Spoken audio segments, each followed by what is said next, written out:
Hi, welcome. I'm Dr. Marianne Cintron.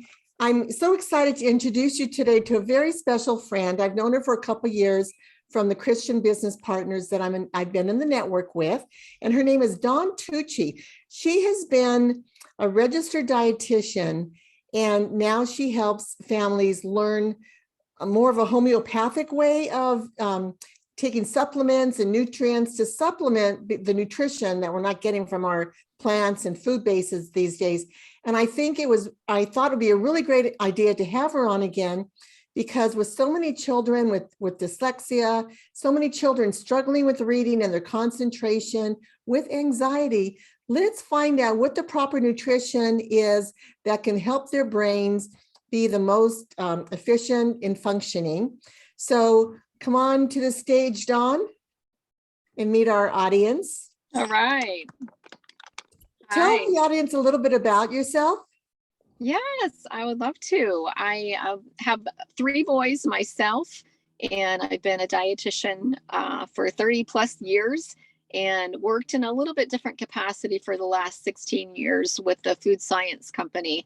Just recognizing that our food supply doesn't have the amount of nutrition in it that it once did because of the way we grow things and transport our food. So filling in the gaps supplementally, but also, as you say, Marianne, we really do need to address, the foods that we eat. And I'm happy to share more about that.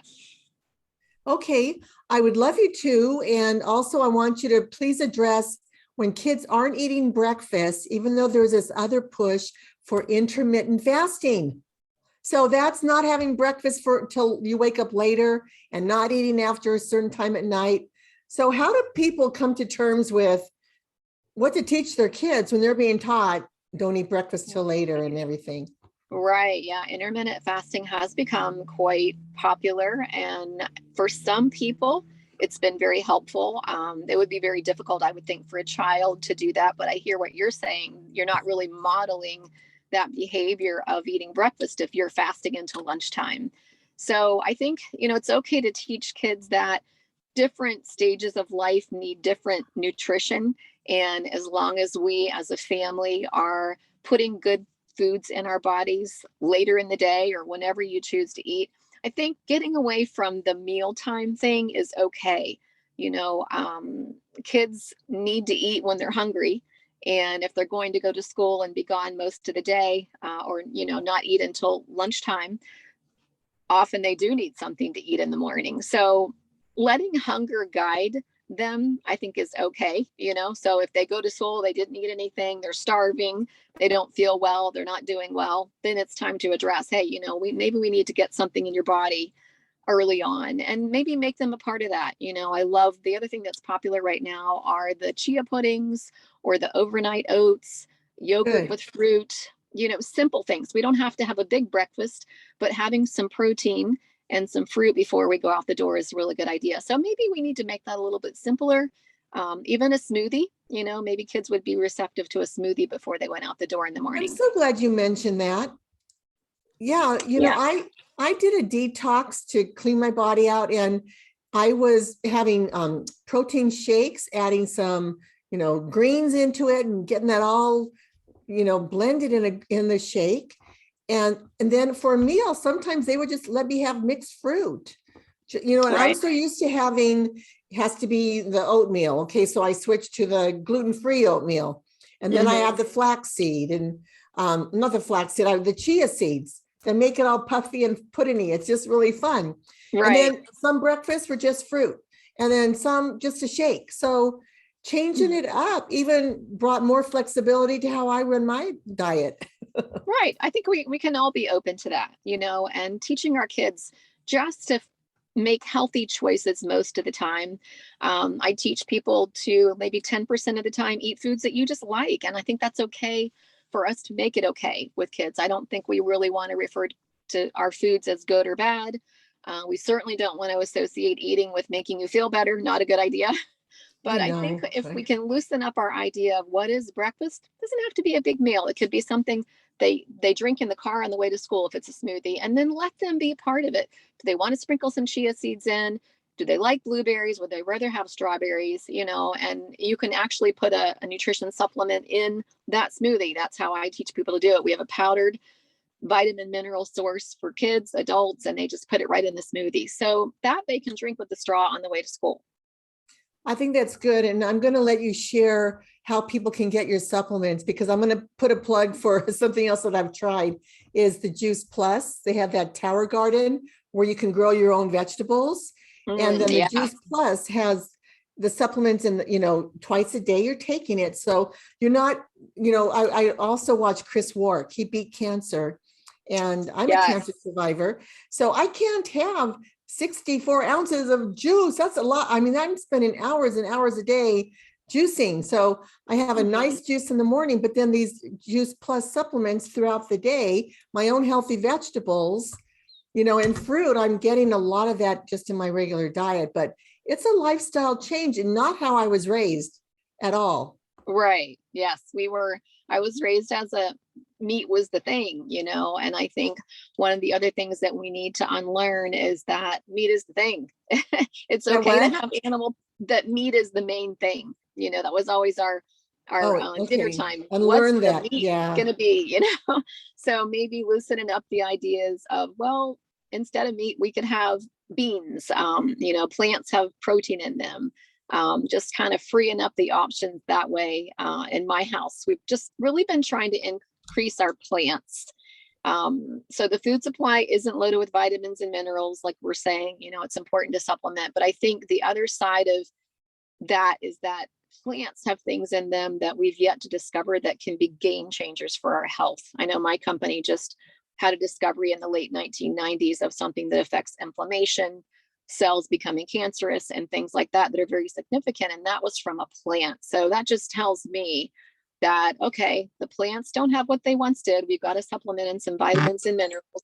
But at the same time, we still need those phytonutrients that are in the plants that we don't even know what they are yet.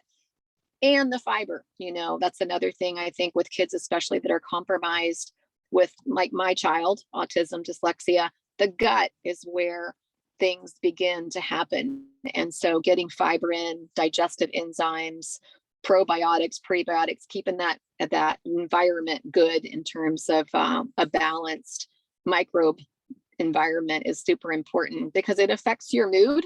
It affects your attention span. It affects your health. So super important to get those. And I feel like I have so much energy. I take some special SCAC drops that also fight cancer from coming back. And I have a whole YouTube that talks about that chemotherapy alternatives. But this is so important to cut out the white sugar and cut out the flour. And, sometimes I feel like I'm a young child in a grown-up's body because I still have those old habits that I have to get away from. My mother used to serve us tapioca pudding in the morning for breakfast and mac and cheese for dinner. And we would have some balanced meals. My father was diabetic, and I remember the nights of always having the meat and the carb and the vegetable. But then I also remember those mac and cheese nights and, where things weren't balanced and healthy. And I think that's it, and some people don't choose to leave the white flour totally out. They don't choose to leave the sugar totally out. And so a moderate amount of those things, I think for most people is going to work just fine. And it kind of frees up your food choices. Maybe that was okay. I think okay, Mom, I give you grace. We had some very odd dinners growing up. I mean, mostly good, but, we had some very odd dinners, but, your body's pretty resilient. But I think what we need to know in today's world for our kids is that we want to get protein in them. We want to get vitamins and minerals in them, and we want to keep their guts healthy. It's going to affect their mood. It's going to affect their behavior. That does begin with food. And so everybody's a little bit different, in terms of what they like and tolerate. Because you have children who don't want to, they can't concentrate. Or I hear students with a lot of negativity out of their mouths, and I'm always trying to have them speak positive words, and you can do this. And, we're retraining your brain in so many wonderful ways. Right. But okay, so moving to protein, and if they have nuts, they should be unsalted and just a handful. I think a little bit of salt is okay. I think the salt that's a problem in our diet comes from those canned processed foods that we eat. That's really where the sodium comes from. A little bit of Okay. salt on a nut, a little bit of salt on an egg. I really don't think that's a problem. And nuts are such a good source of the omegas and protein and healthy fats.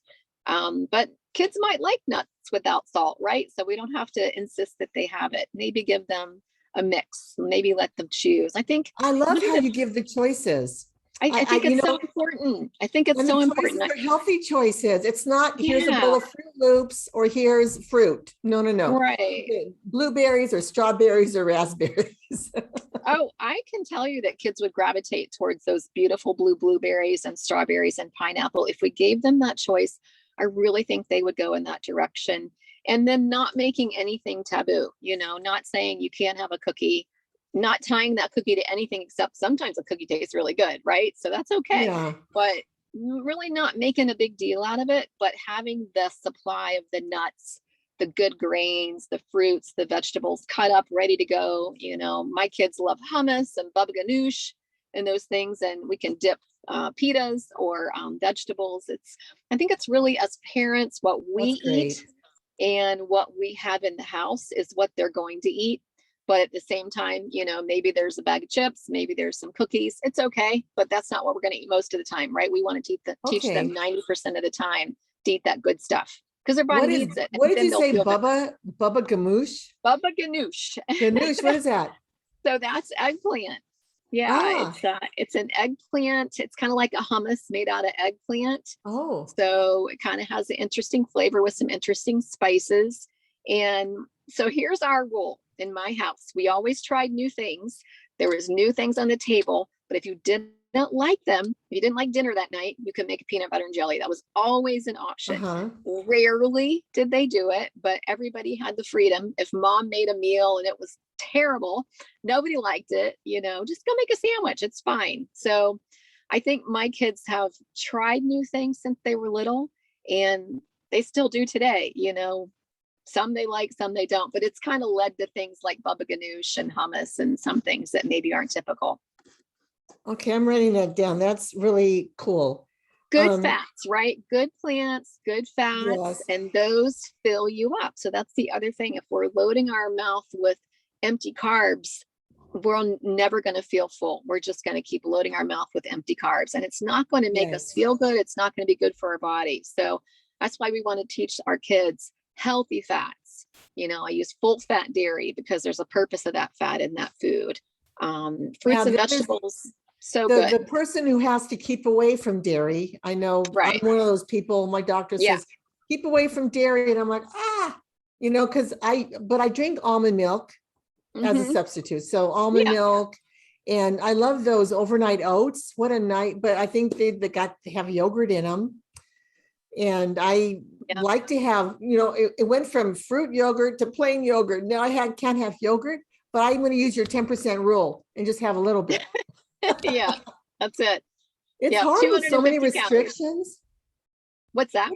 It's hard when you do have this restriction and that restriction. And even with the meat, the plan was if you have meat and chicken, be sure it's organic.